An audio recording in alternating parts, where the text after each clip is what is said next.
Hi viewers, ఎలా ఉన్నారు? బాగున్నారా? అందరు బాగుండాలని కోరుకుంటూ కనకధార వ్లాగ్స్ నచ్చితే లైక్ చేయండి, సబ్స్క్రైబ్ చేయండి. అయ్యో అదేలా, నువ్వు ఏదైనా తప్పు చేసి ఇలా పారిపోతే నాన్న ప్రాబ్లం ఫేస్ చేయాల్సి వస్తుంది. నేను అది జరగనివ్వను అంటూ సాత్వికని ఆపబోయిన శ్రావ్య ఆమె చేతికి ఉన్న డైమండ్ రింగ్ను చూసి ఆశ్చర్యపోయింది. నీ చేతికి డైమండ్ ఎక్కడిది? ఎవరి దగ్గరైనా కొట్టేశావా? అందుకేనా పారిపోతున్నావు? ఇది నాకు ఇచ్చేయి మర్యాదగా అని సాత్విక చేతిని గట్టిగా పట్టుకుంటుంది. రమ్య తన చేతికి బలవంతంగా తొడిగిన డైమండ్ రింగు వైపు నిస్సహాయంగా చూసిన సాత్విక, ఇది నాది కాదు, నీకు ఇవ్వడం అసలు కుదరదు అని విసురుగా అంది. ఇప్పుడు నువ్వు నా చేతికి అది ఇవ్వకపోతే నువ్వు పెద్ద దొంగ అని నేను అరిచి అందరికీ చెప్తాను.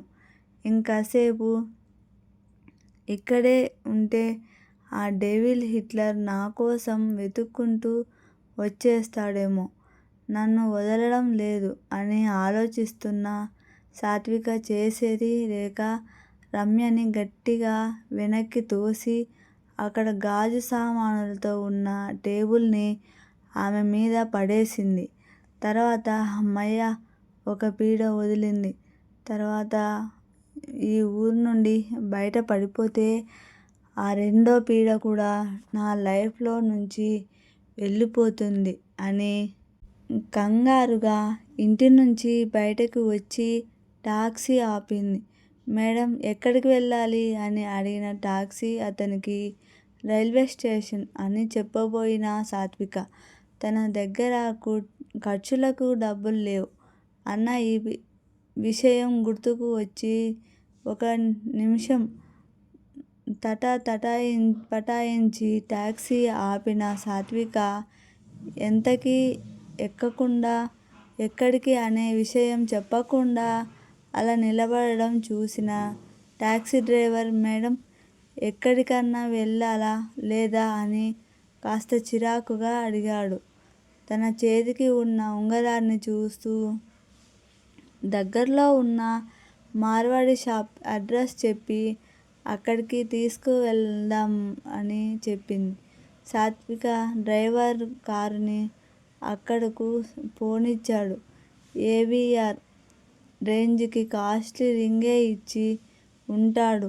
కనీసం ఒక 4-5 months అయినా నేను బేబీగా బతికేయచ్చు. ఈలోపు ఏదన్నా జాబ్ చేసుకుంటే నాకు వీళ్ళ ఎవరి గోల ఉండదు అనుకుంటూ ఆ షాప్లోకి వెళ్ళింది.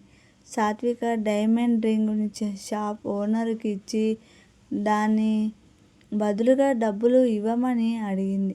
సాత్విక ఇచ్చిన రింగును టేస్ట్ చేసిన ఓనర్, మేడం ఇది మీరు అనుకున్నంత కాస్ట్ కాదు, ఇక ₹1,00,000 ఇవ్వగలను, వద్దనుకుంటే మీ రింగు మీరు తీసుకోండి అని అంటాడు. షాప్ అతని మాటలు విన్న సాత్విక ఆశ్చర్యపోయి బాడీ బిల్డప్ ఇచ్చి నా చేతికి రింగు పెట్టాడు, ఇదేదో లక్షల్లో ఉంటుంది అనుకుంటే తొక్కలో ₹1,00,000 అని మనసులో అమరేంద్రని తిట్టుకుంటూ షాప్ అతను ఇచ్చిన డబ్బులు తీసుకొని వెళ్ళిపోయింది. అమ్మయ్య, ఈరోజు మంచి ప్రాఫిట్ వచ్చింది. ఎవరో పిచ్చి మహాతల్లి అనుకుంటా. షాప్ ఓనర్ ఆనందంగా ఉంగరాన్ని జ్యువెలరీ ఎవరో పిచ్చి మహాతల్లి అనుకుంటూ షాప్ ఓనర్ ఆనందంగా ఉంగరాన్ని జ్యువెలరీ బాక్స్లో పెట్టుకుంటాడు. సాత్విక వెనక ఫాలో అవుతున్న అమరేంద్ర మనుషులు ఎప్పటికప్పుడు ఆమె చేస్తున్న పని అమరేంద్రకి పర్సనల్ బాడీ గార్డ్కి అప్డేట్ చేస్తూ ఉన్నారు. సార్, మీరు ఇచ్చిన డైమండ్ రింగుని మేడం ₹1,00,000కే అమ్మేసి స్టేషన్కి వెళ్ళారంట అని అమరేంద్రతో పాటు కారులో వస్తున్న బాడీగార్డ్స్ భయపడుతూ విషయం అమరేంద్రకి చెప్పాడు. నేను ఇచ్చిన రింగ్ అమ్మడానికి ఎంత ధైర్యం అని మనసులో అనుకున్న అమరేంద్ర వెంటనే ఆ రింగు తీసుకొని వాళ్ళని స్టేషన్ దగ్గరికి రమ్మని చెప్పు అని ఆర్డర్ పాస్ చేశాడు.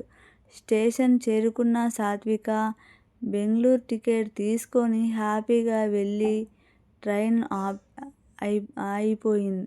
దేవుడా, ఈ ట్రైన్ ఫాస్ట్గా స్టార్ట్ అయ్యి ఎవరికి దొరకకుండా నేను బెంగళూరు వెళ్ళిపోతే చాలు అని మనసులో అనుకుంది. ఎక్కడ అమరేంద్ర వస్తాడు అని భయపడుతున్న సాత్విక ట్రైన్ స్టార్ట్ అయ్యి సిటీ అవుట్స్కర్ట్ దాటడంతో రిలాక్స్గా హెడ్ఫోన్స్ పెట్టుకొని పాటలు వింటూ కిటికీలో నుంచి బయటకు చూస్తూ కూర్చుంది. ట్రైన్ స్పీడ్గా వెళ్తోంది. ఇంతలో కిటికీ పక్కన నుంచి జుమ్ అంటూ 10 బ్లాక్ కార్స్ ఒకదాని వెనుక ఒకటి ట్రైన్ని అనుసరిస్తూ వస్తున్నాయి. అవి తన కోసమే అని అర్థమై సాత్విక గుండె ఆగిపోయినంత పనైంది.